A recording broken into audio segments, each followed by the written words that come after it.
Hello, Ian Agrell Architectural Carving. Corners of panels.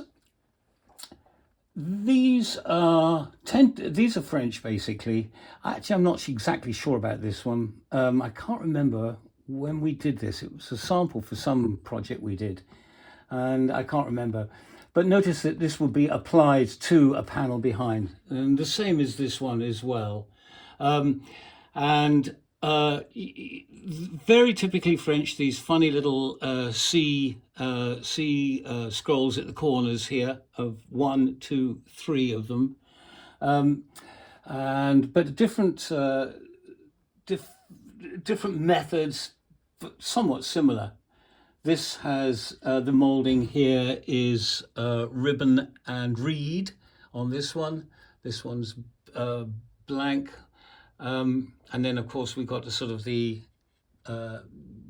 cabochon and dart type moulding here. French, you do see it sometimes in England as well, to be honest, but pretty common, good designs, nice corners.